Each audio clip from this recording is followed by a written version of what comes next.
Shalom, bertemu kembali kita dalam ibadah online kita pada malam ini.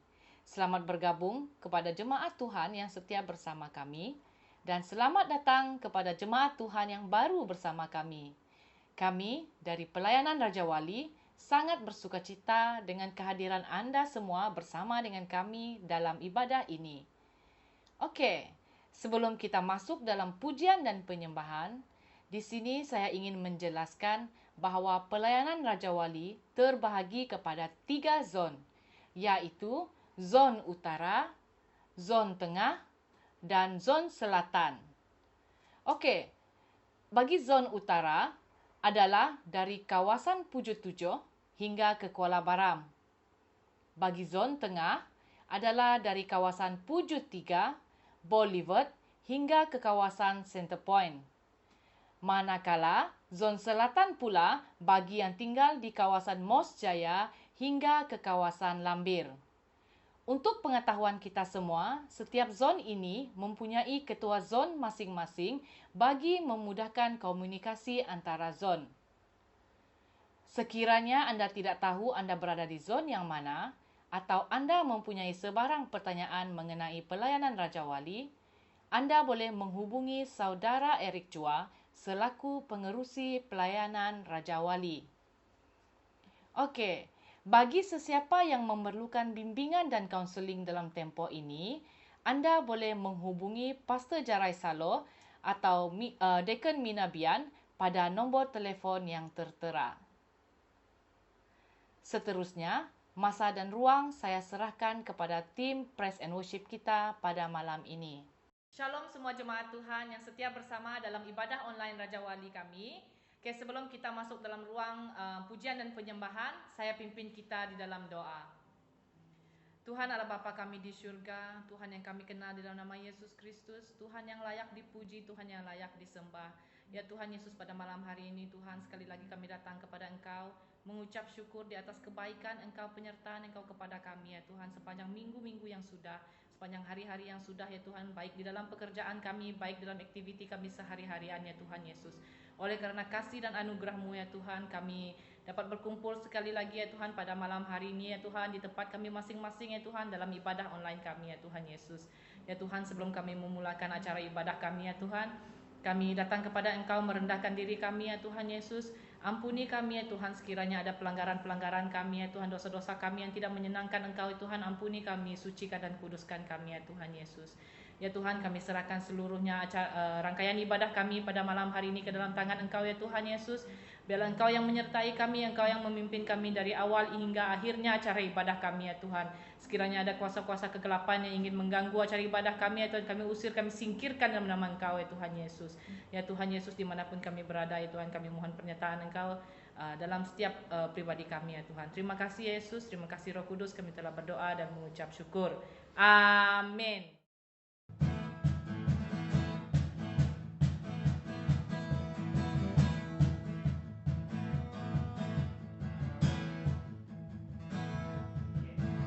Mari kita semua umat pilihan Allah, dengarlah panggilannya untuk menggenapi firman-Nya. Sekaranglah waktunya untuk berdiri bagi bangsa ini. Mari maju umat pemenang.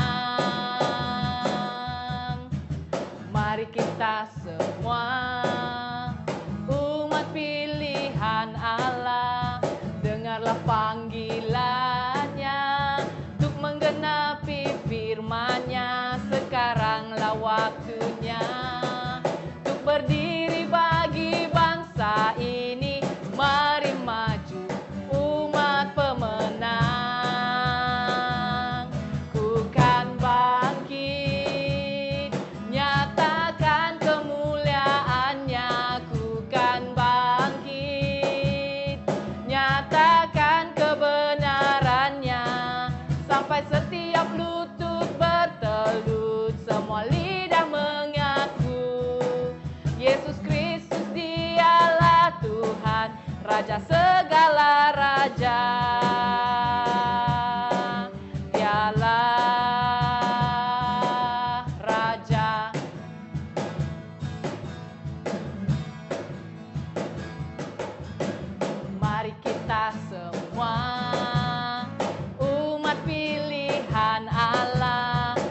dengarlah panggilannya untuk menggenapi firman-Nya. Sekaranglah waktunya untuk berdiri bagi bangsa ini. Mari maju umat pemenang.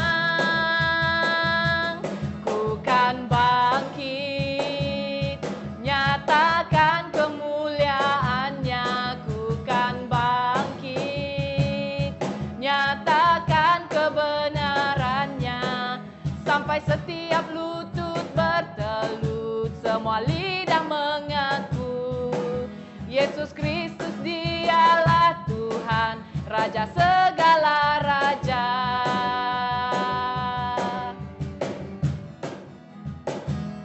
Ku kan bangkit, nyatakan kemuliaan-Nya. Ku kan bangkit, nyatakan kebenaran-Nya.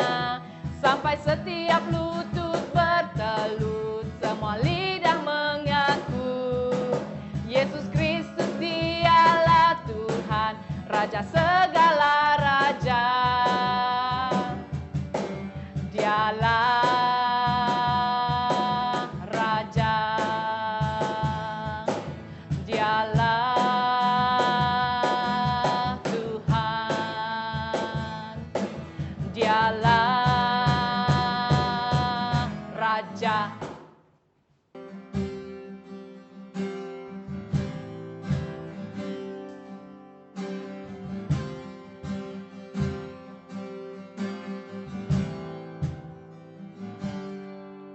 Tuhan, Kau sempurna dalam rencana-Mu dan karya-Mu. Ku serahkan hidupku, murnikan dengan Roh-Mu. Tuhan, Kau sempurna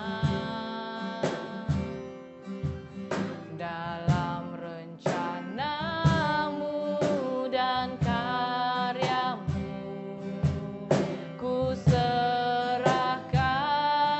hidupku, murnikan dengan Roh-Mu.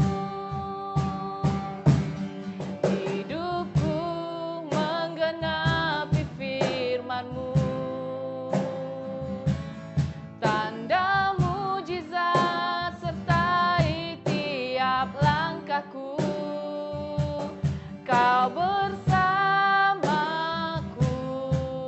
di dalamku, jadi bukti kebesaran-Mu.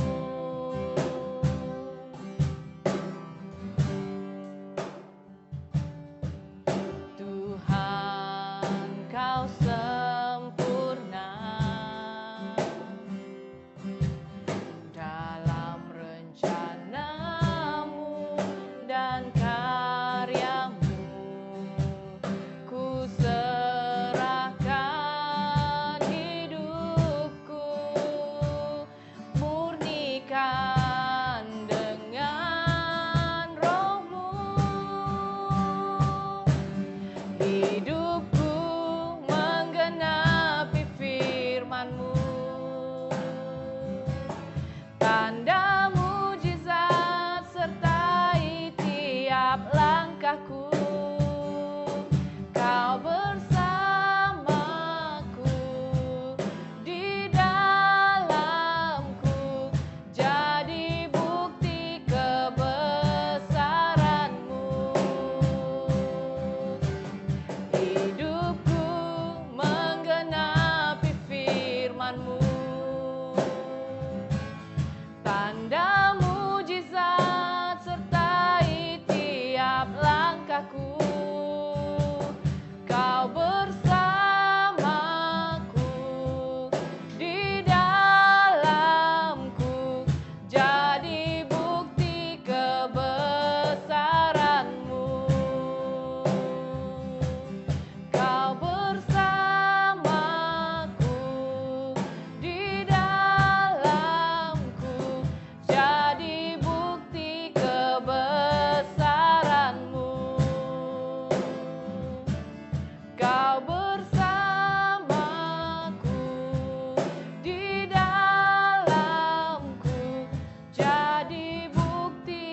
Ku bawa hidupku sekarang ke tempat kudus-Mu Tuhan.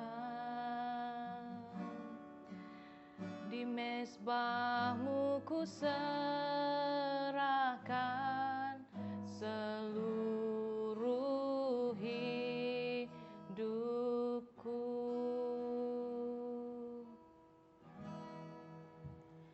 Penuhi hatiku sekarang dengan urapan yang baru, agar aku lebih lagi mendengar suara-Mu.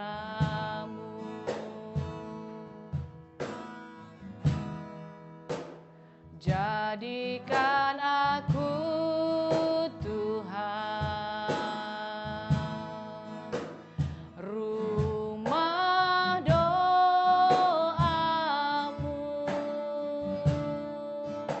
agar semua suku bangsa datang menyembah-Mu.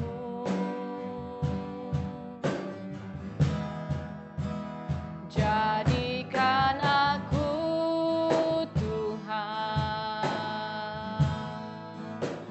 rumah doa-Mu,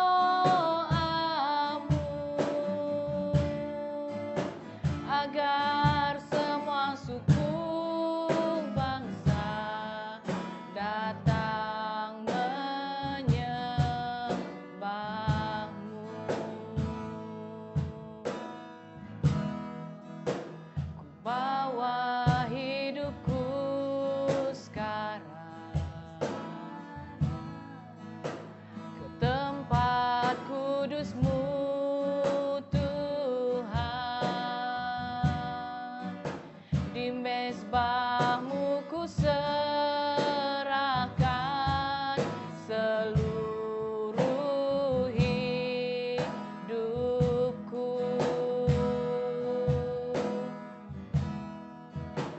Penuhi hatiku sekarang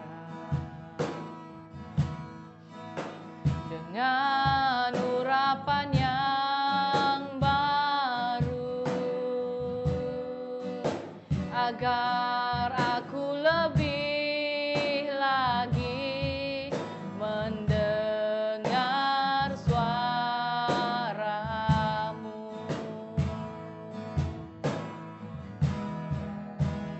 Jadikan aku Tuhan rumah doa-Mu,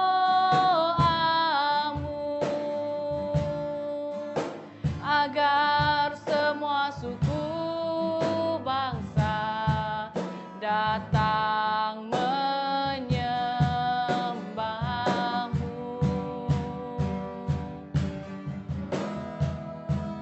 Jadikan aku Tuhan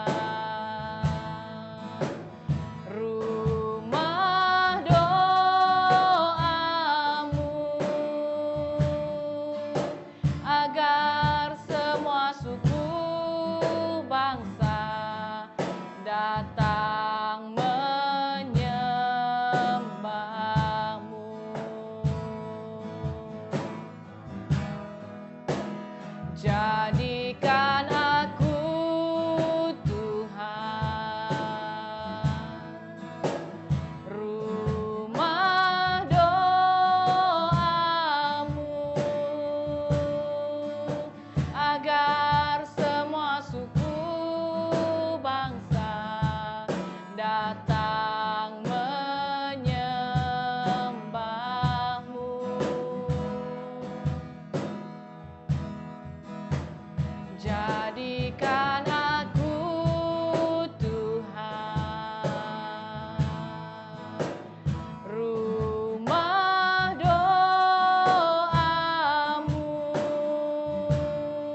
agar semua suku bangsa datang menyembahmu, agar semua suku bangsa datang menyembahmu, agar semua suku bangsa datang menyembahmu.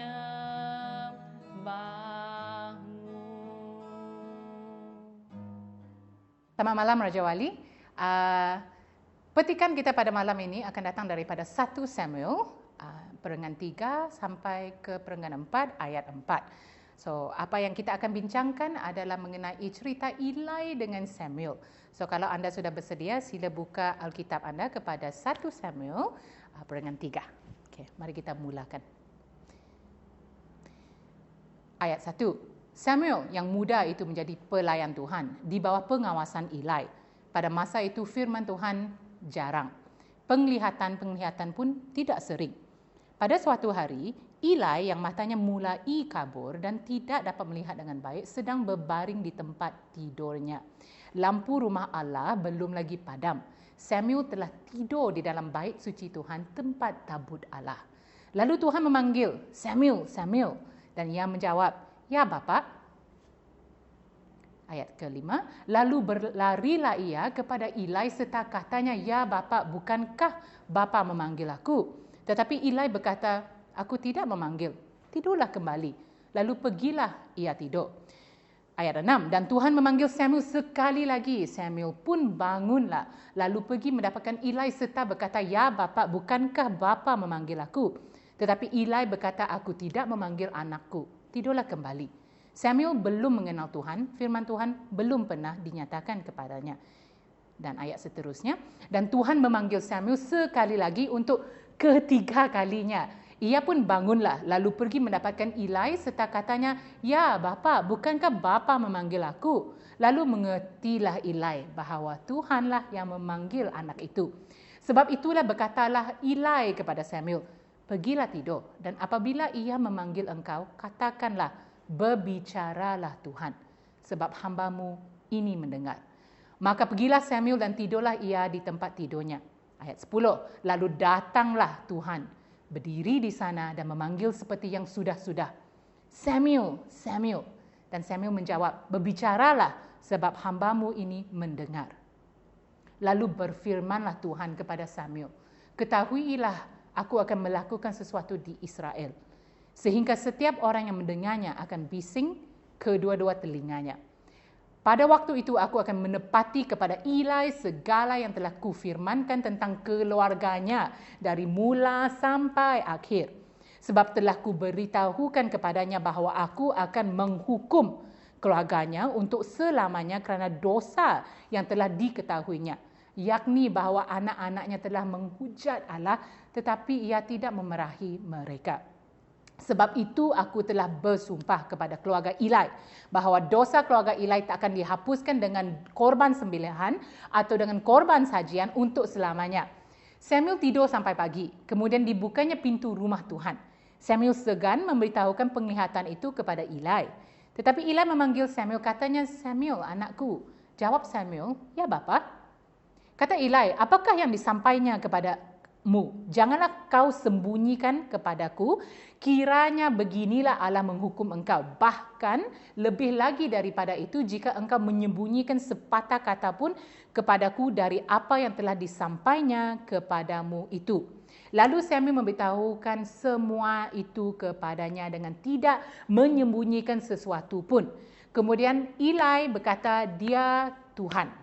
Biarlah diperbuatnya apa yang dipandangnya baik." Dan Samuel makin besar dan Tuhan menyertai dia dan tidak ada satu pun dari firman-Nya itu yang dibiarnya gugur. Maka tahulah seluruh Israel dari dan sampai Berseba bahawa kepada Samuel telah dipercayakan jabatan Nabi Tuhan. Dan Tuhan selanjutnya menampakkan diri di Silo sebab ia menyatakan diri di Silo kepada Samuel dengan perantaraan firman-Nya. So itu adalah pembacaan daripada 1 Samuel Perengan 3 ayat 1 sampai ke 21. Sekarang kita akan mengambil masa untuk melihat dua watak utama daripada petikan yang kita bacakan itu. So apa yang saya akan perkenalkan adalah dua watak. Watak pertama ialah watak Eli dan watak kedua ialah watak Samuel. So kita ada Eli dengan Samuel. Kita akan lihat perbezaan ataupun persamaan di antara dua watak tersebut. So kita akan mulakan dengan Eli terlebih dahulu.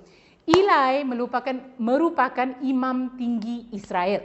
Dia dari golongan Bani Levi dan ini adalah sesuatu yang special kerana hanya Bani Levi saja yang boleh melayani di dalam bait Tuhan. Itu adalah arahan daripada Tuhan. So, itu adalah Levi dan sekarang masa kita baca petikan ataupun cerita ini di 1 Samuel 3, Levi sudah berumur. Sebaliknya Samuel adalah dari golongan biasa, dia bukannya daripada golongan Bani Levi langsung, tapi Samuel ini didedikasikan oleh ibunya yang bernama Hana kepada pekerjaan bait Tuhan. Karena masa itu Hana tidak boleh mengandung. So dalam doanya kepada Tuhan, dia menyatakan yang kalau Tuhan mengkurniakan anak kepada dia akan berikan ataupun dedikasikan anak tersebut kepada pekerjaan Tuhan di dalam bait Tuhan. So anak tersebut adalah Samuel. So Samuel ketika kita baca dalam 1 Samuel ataupun 1 Samuel perengan ketiga tersebut, umur dia hanya sekitar 11 tahun.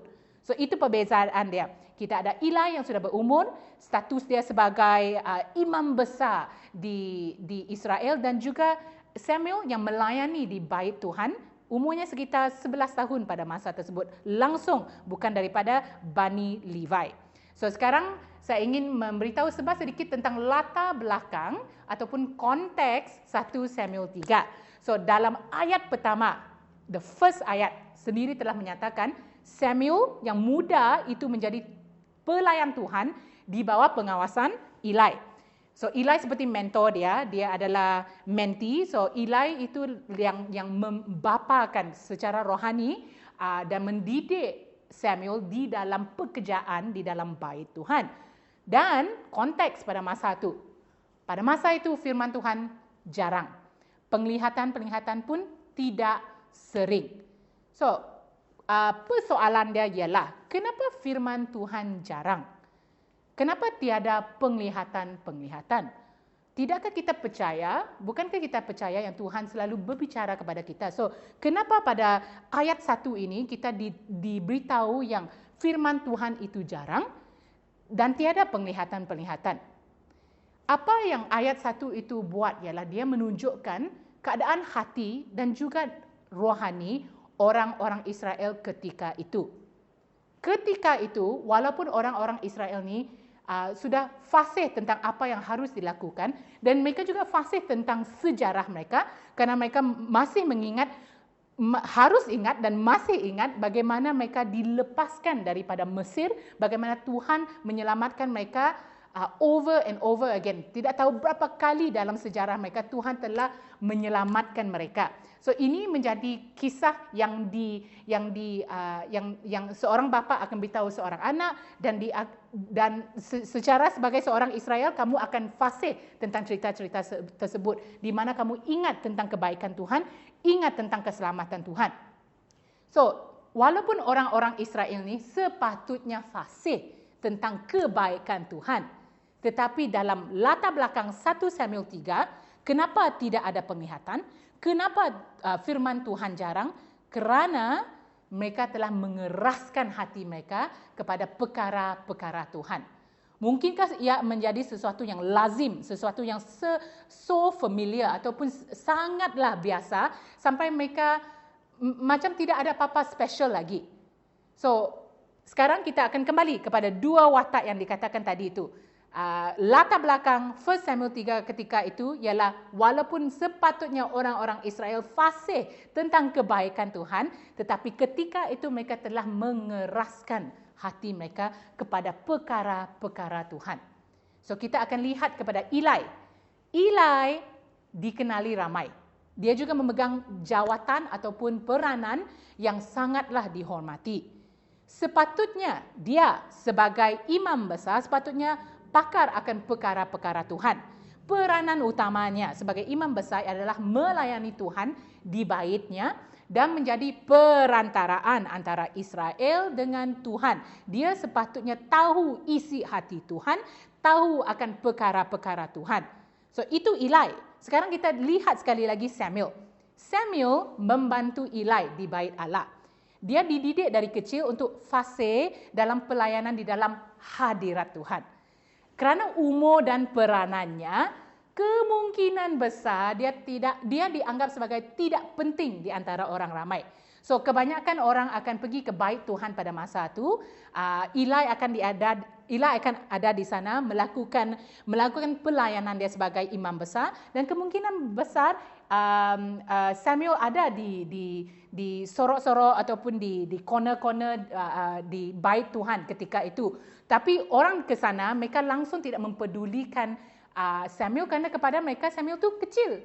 Dia tidak penting di halayak ramai. So mereka masuk ke bait Allah walaupun mereka tahu oh itu dia si Samuel kecil, tapi kepada anggapan mereka imam besarlah di mana Tuhan akan berbicara melalui, bukan anak kecil ini. So kepada mereka anak kecil tersebut tidak ada pentingnya. So Eli kalau kita lihat dua watak utama ni, Eli menggambarkan seseorang yang mungkin berkenan di mata manusia. So mungkin di mata manusia mereka melihat Eli dan mereka kata, inilah orang yang terhormat. Inilah orang yang boleh dikatakan berjaya.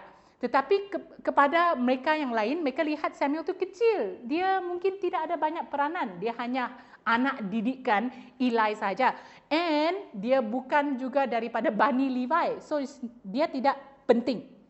So Samuel, kemungkinankah Samuel menggambarkan seseorang yang berkenan di mata Tuhan? So kita ada dua watak utama ini. Satu, di mana di mata manusia mereka lihat dia secara hormat, tetapi seorang lagi Samuel yang mendengar firman Tuhan. Bukan Eli yang mendengar kata-kata Tuhan tersebut. Kerana ketika mereka tidur pada malam tersebut, bukan Eli yang mendengar suara Tuhan. It is Samuel. Samuel yang dengar. So, persoalan dia, kenapa si Samuel pula yang mendengar dan bukan Eli? Bukankah mereka di tempat yang sama, di bait Tuhan? So, kenapa hanya Samuel saja yang mendengar suara Tuhan dan bukan Eli? So, saya akan bawakan anda kepada Matius 18:3. So, Matius 18:3, ini kata-kata Tuhan Yesus. Dan dia berkata begini. Lalu berkata, aku berkata kepadamu, sesungguhnya jika kamu tidak bertobat dan menjadi seperti anak kecil ini, kamu tidak akan masuk ke dalam kerajaan syurga. Ini kata-kata Yesus. Bukannya dia suruh kita menjadi kebudak-budakan. Ini bukan konteks perengan tersebut. Matius 18:3 bukan menyatakan, Yesus sendiri kata jadi macam budak kecil mah, so kita jadi kebudak-budakan. Bukan. Tetapi kita harus lihat apakah karakter kanak-kanak yang menjadi sebab Tuhan Yesus menyatakan perkataan tersebut. So saya akan huraikan sedikit, okay? So karakter kanak-kanak, kita ada anak buah di rumah, kita ada anak-anak sendiri dan sebagainya. Kita sudah ada pengalaman menjaga anak. Kemungkinan besar ataupun kanak-kanak kecil, ada yang mungkin menjadi cikgu dan sebagainya. So kita fasih tentang karakter kanak-kanak. Apakah satu ataupun beberapa karakter kanak-kanak yang mungkin menceritakan apa yang Yesus ingin nyatakan dalam Matius 18:3? Karakter kanak-kanak, salah satu karakter ialah mereka benar-benar mempercayai orang-orang dewasa yang menjaga mereka. Betul? Itu memang karakter kanak-kanak. They will 100% believe. Mereka akan percaya benar-benar. Kalau kamu sebagai orang dewasa, katakan kepada kanak-kanak yang berumur 4 ataupun 5 tahun yang, gajah tu terbang. Hello. Mereka akan keluar dari rumah tu, lepas tu tengok langit, tengok gajah terbang. Okay? Itu dasar kepercayaan mereka kepada mereka yang menjaga. Orang-orang dewasa yang menjaga mereka. So ini adalah salah satu karakter kanak-kanak yang they will fully believe. Mereka akan percaya orang-orang dewasa yang menjaga mereka. Kerana dalam minda mereka, orang-orang dewasa ni tidak akan menipu saya. Saya boleh percaya mereka.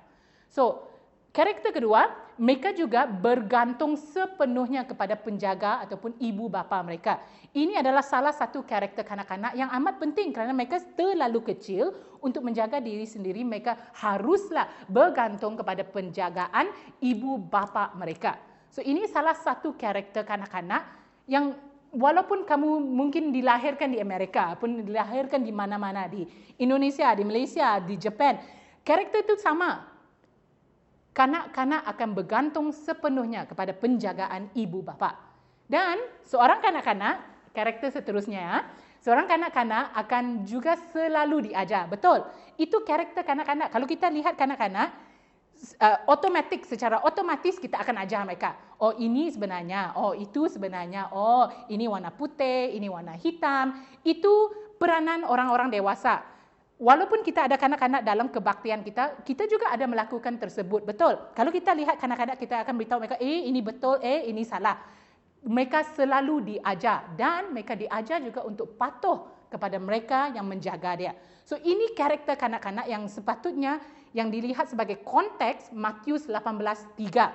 Bukannya Tuhan Yesus menyarankan kita menjadi kebudak-budakan, tetapi dia sarankan kita untuk menjadi seperti karakter kanak-kanak ini. Di mana kita benar-benar seperti kanak-kanak tersebut mempercayai orang yang menjaga mereka. Mereka bergantung kepada ibu bapa dan kanak-kanak diajar untuk patuh kepada mereka yang menjaga mereka, kepada penjaganya. Okay? So next. So, mereka yang berkenan di mata Tuhan, daripada konteks Matius 18:3 tersebut, mereka yang berkenan di mata Tuhan, prinsip-prinsip Tuhan, inilah dia. Mereka yang berkenan di mata Tuhan akan benar-benar mempercayai firman dan prinsip-prinsip Tuhan. Mereka akan bergantung kepada kekuatan dan kebenaran Tuhan, bukan kekuatan dan kebenaran sendiri. Mereka yang berkenan di mata Tuhan akan bergantung kepada kekuatan dan kebenaran Tuhan, bukan kekuatan dan kebenaran sendiri. Dan ini adalah sesuatu yang saya ingin fokuskan sekejap. Kerana ini mungkin sesuatu yang sudah menjadi agak lazim di dalam kehidupan kita sekarang. Iaitu kita sendiri yang menetapkan kebenaran kita sendiri. Dalam firman Tuhan, apa yang salah, salah. Apa yang betul, betul. Okay? Right and wrong. Tetapi dalam dunia yang kita tinggalkan ini, ataupun yang kita hidupkan generasi kita ni, kita sendiri yang set tu. Apa yang betul, apa yang salah. Tetapi kita sebagai umat Tuhan, sepatutnya prinsip betul dan salah kita datangnya daripada firman Tuhan. Bukan daripada kebijaksanaan kita sendiri. So, mereka yang berkenan di mata Tuhan, sekali lagi, saya ingin fokuskan, akan bergantung kepada kekuatan dan kebenaran Tuhan. Dan bukan kekuatan dan kebenaran sendiri.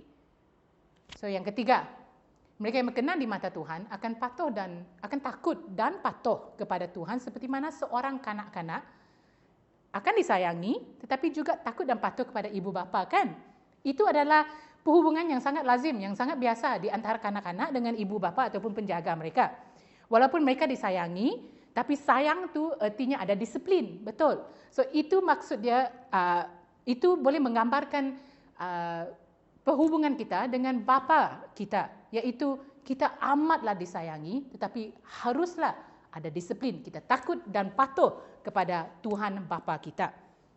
Okay. So, yang itu 1 Samuel 3 ayat 1 sampai 21 menggambarkan dua watak yang agak berbeza ini, tapi watak tersebut amatlah relevan kepada kita juga hari ini. Tetapi semasa saya menyediakan sharing saya pada malam ini, sepatutnya petikan yang diberikan adalah 1 Samuel 3 sampai 1 Samuel 4:4. Tetapi semakin saya membaca petikan tersebut ataupun semakin saya baca firman Tuhan tersebut, saya baca sampai habis 1 Samuel 4. So pada malam ini bukan saja saya akan berhenti pada 1 Samuel 4 ayat 4, tetapi saya akan teruskan sampai keseluruhan 1 Samuel 4. So malam ini kongsian kita adalah datangnya daripada 1 Samuel 3 sampai 1 Samuel 4. So kita akan masuk kepada 1 Samuel 4. Saya akan bacakan firman Tuhan. Kalau kamu ada Alkitab kamu berserta dengan kamu, sila bukakan sekali lagi kepada 1 Samuel 4. Kita akan baca dari ayat 1 sampai yang seterusnya. Okay? So 1 Samuel 4, 1 hingga 4. Dan perkataan Samuel sampai ke seluruh Israel. Orang Israel maju berperang melawan orang Filistin dan berkemah dekat Ibn Hazer. Sedang orang Filistin berkemah di Afek. Orang Filistin mengatur barisannya berhadapan dengan orang Israel. Ketika pertempuran menghebat, terpukul kalahlah orang Israel oleh orang Filistin yang menewaskan kira-kira 4,000 orang di medan pertempuran itu. Dan seterusnya, ketika tentara itu kembali ke perkemahan, berkatalah para tua-tua Israel. Bukan, sila fokus para tua-tua Israel. Artinya mereka yang senior, mereka yang sepatutnya tahu ataupun fasih tentang hati nurani Tuhan ataupun kata-kata Tuhan. Mereka mengatakan begini, mengapa Tuhan membuat kita terpukul kalah oleh orang Filistin pada hari ini? Marilah kita mengambil dari Silo tabut perjanjian Tuhan supaya ia datang ke tengah-tengah kita dan melepaskan kita dari tangan Tuhan kita. Sejarah tabut ini ialah datangnya daripada zaman-zaman Musa. Okay?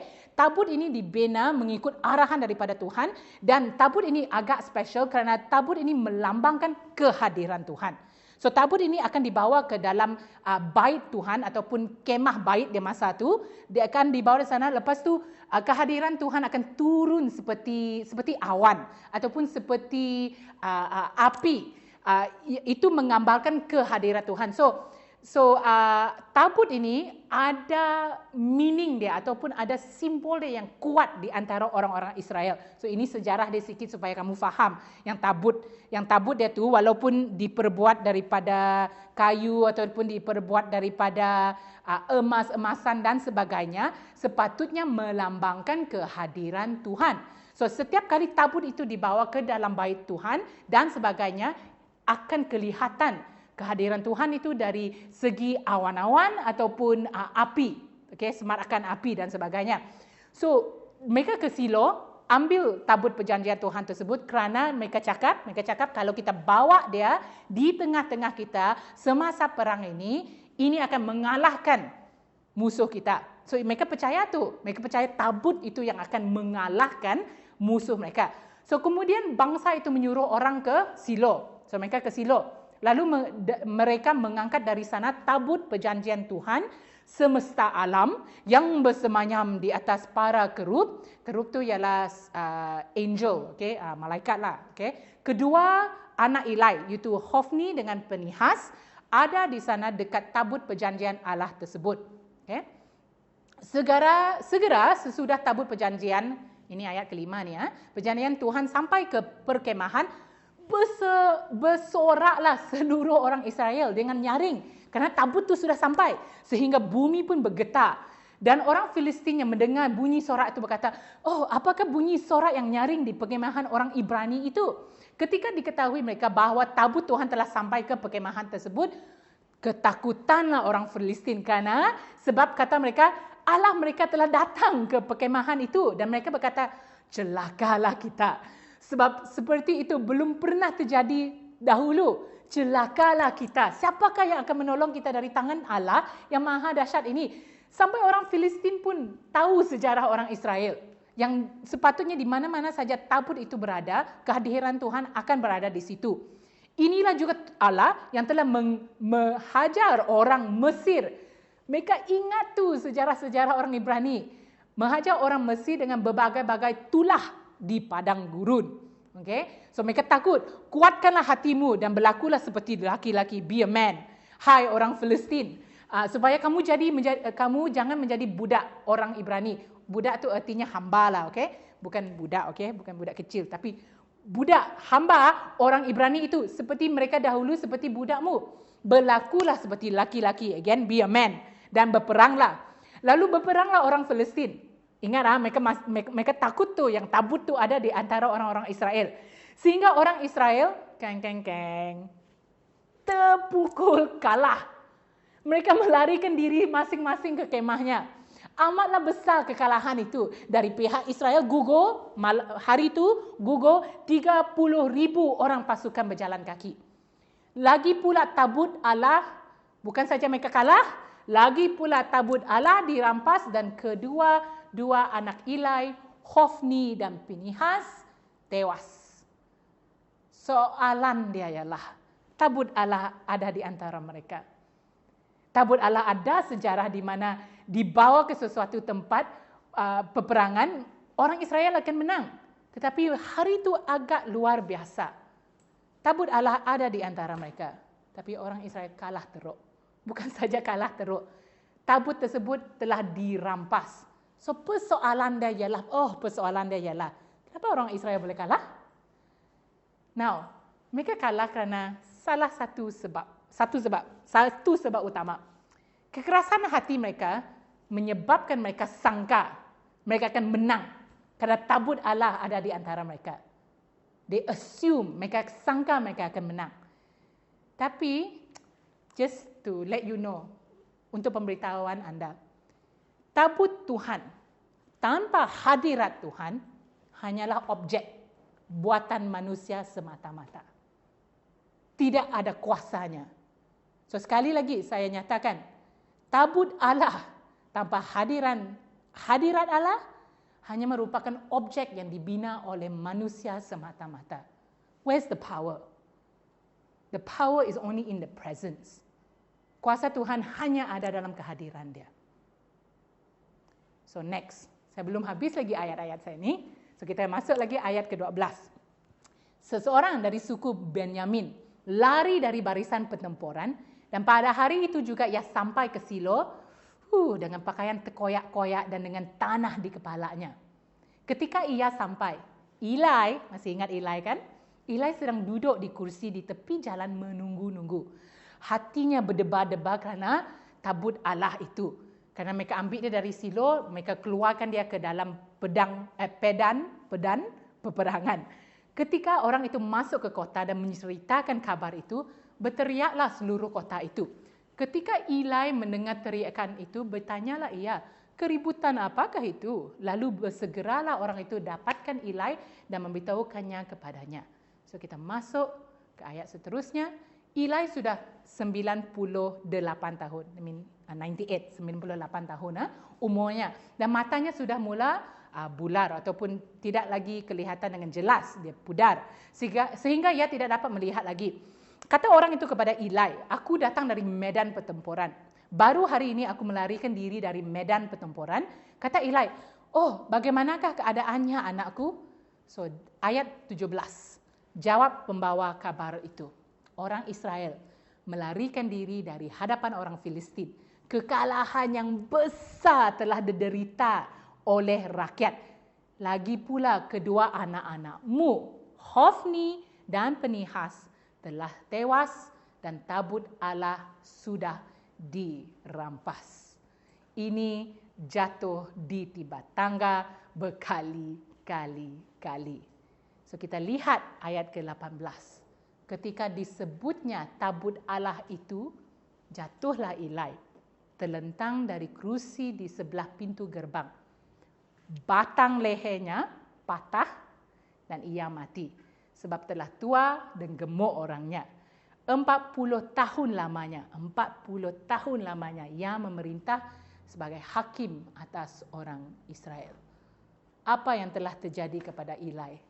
Seseorang yang sepatutnya fasih tentang hati Tuhan, firman Tuhan, telah membiarkan dirinya di mana hatinya telah keras, ataupun apa saja yang dilakukannya seperti hanya ritual saja, tidak ada maknanya tertentu. Tiba-tiba Eli ini telah memfokuskan kepada objek tetapi tidak kepada kehadiran Tuhan. Tabut Allah yang tidak ada kehadiran Allah akan hilang kuasanya. So Tuhan, sekali lagi saya ingin membawa kita kepada tema perkongsian kita pada malam ini, iaitu mendengar suara Tuhan. Saudara dan saudari, Tuhan selalu berbicara dan berkata-kata. Sampai ke hari ini. Kerana kita menyembah Tuhan yang bukan mati, Dia adalah Tuhan yang hidup. Dan dia selalu kerap berbicara dan berkata-kata. Sampai ke hari ini juga. Melalui apa? Melalui Alkitab, mungkin komuniti gereja kita, dan juga melalui apa yang ada di sekeliling kita. Tapi kita menyembah Tuhan yang tidak pernah berdiam diri. Dia berbicara juga sampai ke hari ini. Dia berbicara dengan saya, dia berbicara dengan kamu, dia berbicara dengan setiap mereka yang memanggil dia Tuhan dia. Tuhan mereka. So, apakah yang menyebabkan mungkin keadaan tersebut di mana Tuhan berbicara tetapi Samuel yang mendengar tetapi Eli tidak mendengar? Apa perbezaan di antara mereka dua ini? Sekali lagi, kita masuk ke ayat pertama dalam 1 Samuel 3 tadi, di mana menyatakan firman Tuhan jarang, penglihatan-penglihatan pun tidak ada. Kerana pada masa tersebut, orang-orang telah mengeraskan hati mereka. So itulah yang menjadikan kita sebenarnya pekat tuli. Bukannya Tuhan tidak berbicara, Tuhan selalu berbicara, selalu. Tetapi kesensitifan kita tu tidak ada lagi kerana kita telah menjadi tuli. Buta tuli, pekat tuli, bisu tuli ada kah? Okay? So itu sebenarnya keadaan dia. Bukan Tuhan tidak berbicara, tetapi kita telah hilang deria mendengar, kita telah hilang deria berfikir, ataupun kita langsung tidak mendengar kerana kita telah menjadi tuli. So akhir kata untuk kita pada malam ini, daripada cerita 1 Samuel 3 sampai ke 1 Samuel 4, akhir kata ini persoalan dia yang saya ingin bertanyakan. Siapakah kita? Adakah kita Eli ataupun si Samuel kecil? Yang mungkin persoalan dia ialah apa perbezaan di antara mereka dua ini? Walaupun kedua-duanya ada di bait Tuhan, kan? Mereka dua-dua tidur di bait Tuhan tu. Tapi hanya Samuel yang dengar suara Tuhan, tapi Eli tidak. Sekali lagi, Eli menggambarkan orang yang berkenan di mata manusia. Samuel, si kecil Samuel yang mungkin orang tidak pernah anggap dia penting, sebenarnya telah berkenan di hadapan di mata Tuhan. So, siapakah kita? Eli atau si Samuel kecil? Untuk menjawab soalan tersebut, kita harus tanya, apakah yang penting dalam hidup kita? Adakah ketika ini kita bekerja untuk berkenan di mata manusia, atau lebih penting dan berkekalan lagi kalau kita berkenan di mata Tuhan? Direction kita tu yang akan menetapkan hati kita, keadaan hati kita. Apa yang kita kejar yang akan memberi hasil keadaan hati kita. Kalau kita kejar berkenan di hadapan mata manusia, itu saja fokus kita tu. Sampai kita jadi tuli kepada suara-suara Tuhan. Karena mata kita fokus kepada manusia. Fokus kepada berkenannya di mata manusia. Tetapi malam ini saya ingin mengambil masa untuk mengingatkan kita, berkenannya di mata manusia sekejap saja tu. Mungkin kebanyakan kita akan hidup sampai, kalau boleh umur panjang pun tidak panjang sangat sudah kan? Ada yang mungkin sampai 90 pun sudah panjang sudah tu.